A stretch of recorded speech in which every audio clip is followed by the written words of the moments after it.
اہم ترین اور تازہ ترین خبر آپ تک پہنچاتے ہیں۔ Army chief general Syed Asim Munir کی زیر صدارت جی ایچ کیو میں فارمیشن کمانڈرز کانفرنس ہوئی ہے۔ آرمی چیف کی زیر صدارت فارمیشن کمانڈرز کانفرنس ہوئی ہے جی ایچ کیو میں۔ اس کانفرنس میں corps commanders, principal staff officers اور پاک فوج کے تمام فارمیشن کمانڈرز نے شرکت کی ہے۔ فورم نے شہداء کی عظیم قربانیوں، جن میں افواج، قانون نافذ کرنے والے اداروں کے افسران، جوانوں اور سول سوسائٹی کے شہداء شامل ہیں، سب کو زبردست خراج عقیدت پیش کیا ہے۔ افواج پاکستان کے سربراہ کہتے ہیں ریاست پاکستان اور مسلح افواج شہدائے پاکستان اور ان کے اہل خانہ کو احترام کی نگاہ سے دیکھتی ہیں اور ان کی لازوال قربانیوں کو ہمیشہ سراہتی رہے گی۔ پاکستان کی عوام اور مسلح افواج کا آپس میں گہرا تعلق ہے جو قومی سلامتی میں مرکزی حیثیت رکھتا ہے۔ 25 مئی کی تقریبات میں، آرمی چیف کہتے ہیں 25 مئی کی تقریبات میں عوام کی بھرپور شرکت افواج پاکستان اور عوام میں گہرے تعلق کی واضح عکاسی کرتی ہیں۔ قانون نافذ کرنے والے اداروں اور سیکیورٹی فورسز پر تشدد، حملے، انسانی حقوق کی خلاف ورزیوں اور سیاسی سرگرمیوں کو روکنے کے لیے بے بنیاد الزامات کا مقصد عوام کو گمراہ کرنا اور مسلح افواج کو بدنام کر کے مذموم سیاسی مفادات کا حصول ہے۔ ملک دشمن عناصر اور ان کے حامی جعلی اور بے بنیاد خبروں اور پروپیگنڈے کے ذریعے معاشرتی تفرقہ اور انتشار پیدا کرنے کی بھرپور کوشش کر رہے ہیں۔ یہ آرمی چیف کہتے ہیں کہ ملک دشمن عناصر اور ان کے حامی جعلی اور بے بنیاد خبروں کے ذریعے معاشرے میں تفرقہ اور انتشار پیدا کرنے کی کوشش کر رہے ہیں اور قوم کے بھرپور تعاون سے تمام ناپاک عزائم کو ناکام بنا دیا جائے گا۔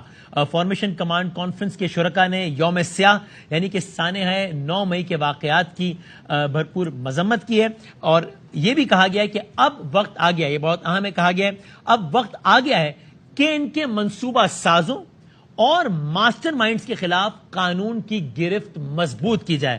کانفرنس کے شرکاء کا یہ عزم ہے کہ اب وقت آ گیا ہے کہ ان کے منصوبہ سازوں اور ماسٹر مائنڈز کے خلاف قانون کی گرفت مضبوط کی جائے۔ شہداء کی یادگاروں، جناح ہاؤس کی بے حرمتی کرنے والوں اور فوجی تنصیبات پر حملہ کرنے والوں، ان سب کے حوالے سے اداروں کے افسران اور جوانوں اور سول سوسائٹی کے شہداء شامل ہیں، سب کو زبردست خراج عقیدت پیش کیا گیا۔ یہ فارمیشن کمانڈرز کانفرنس ہوئی ہے کہ جس میں کہا گیا کہ اب وقت آ گیا ہے کہ اپنی گرفت مزید مضبوط کی جائے 9 مئی کے ذمہ داران کے خلاف۔ بریگیڈیئر حارث صاحب ہمارے ساتھ اس پہ تجزیے کے لیے موجود سر، بہت شکریہ۔ بریگیڈیئر صاحب یہ ذرا سمجھائیے گا کہ یہ بیان، یہ پریس ریلیز کس اعتبار سے عام ہے؟ اس سے پہلے ہم نے دیکھا کور کمانڈرز کانفرنس، پھر مختلف حوالوں سے آئی ایس پی آر کی پریس ریلیز، وہ سب آئی۔ جب ہم کہتے ہیں کہ یہ فارمیشن کمانڈرز نے اس عزم کا اظہار کیا ہے تو اس کا کیا مطلب ہے؟ یعنی کہ اس کانفرنس کے شرکاء کون لوگ ہوں گے؟ دیکھیں وسیم، سب سے بڑی بات یہ ہے کہ کور کمانڈر کانفرنس کا مطلب ہے کہ پوری آرمی یونائٹڈ ہے، صحیح، اور they have a unity of command right from chief army staff to a سپاہی of Pakistan army. They think on one line and they will highly humiliated, they feel embarrassed, اور خاص طور پہ جس طریقے سے 9 مئی کو، پہلے 25 مئی سے سٹارٹ ہوا، وہاں سے انہوں نے شروع کیا کہ جی ہم نے یہی سب اس وقت ریاست کے اداروں پر آپ نے الزام لگایا، اور اس کے بعد سے پھر ایک نیریٹو بلڈ کر کے جو آپ سچویشن میں آئے ہیں، یہ ہائیلی کنڈیمنیبل ہے۔ اس پہ تمام پرنسپل اسٹاف آفیسر جو 2 اسٹار 3 اسٹار ہوتے ہیں، تمام کور کمانڈر مشترکہ یہ کور کمانڈ کانفرنس یہ بات کی گئی ہے، اور انہوں نے بڑی کلیئر کہا ہے کہ سب سے پہلے انہوں نے یہی کہا کہ شہداء ہمارے یہ ماتھے کا جھومر ہے، ان کی فیملی کے ساتھ جس طریقے سے سلوک کیا گیا اس کو ہم ہائیلی کنڈیم کرتے ہیں۔ یہ ہم کبھی ان کو بھلا نہیں سکتے کیونکہ یہ فوج کے morale کے لیے سب سے اہم ہے، اس کے اوپر کوئی کمپرومائز کسی حالت میں بھی نہیں ہو سکتا۔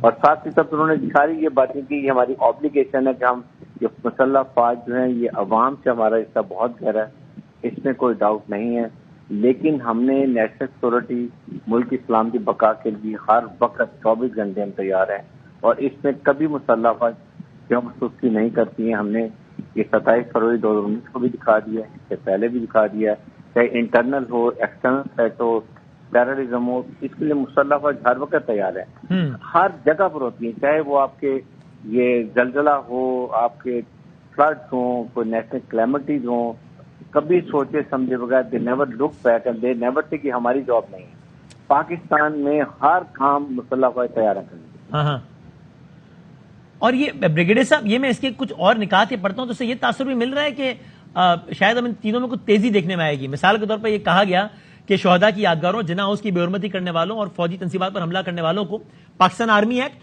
اور آفیشل سیکرٹ ایکٹ جو کہ آئین پاکستان کے تحت ہیں، چونکہ اس میں بحث بھی کری تو کہا جو کہ آئین پاکستان کے تحت ہیں، کو جلد انصاف کے کٹہرے میں لا کر کیفر کردار تک پہنچایا جائے گا. ساتھ آرمی چیف نے یہ کہا ہے بگاڑ پیدا کرنے کی اور فرضی انسانی حقوق کی خلاف ورزیوں کے پیچھے پناہ لینے کی ساری کوششیں بے سود ہیں. کثرت سے جمع کیے گئے ناقابل تردید شواہد کو نہ جھٹلایا جا سکتا ہے نہ بگاڑا جا سکتا ہے. مخالف قوتوں کے ناپاک عزائم کو مکمل طور پر ناکام بنانے کی راہ میں کسی بھی جانب سے رکاوٹیں کھڑی کرنے اور ابہام پیدا کرنے کی کوششوں کو آہنی ہاتھوں سے نمٹا جائے گا. بڑا ایک لاؤڈ اینڈ کلیئر یہ میسج ہے کہ اب یہ کام میں تیزی بھی دیکھنے میں آنی ہے اور شاید اس کا دائرہ وسیع بھی ہونا ہے کہ سہولت کاروں تک بھی اس کا دائرہ جانا ہے.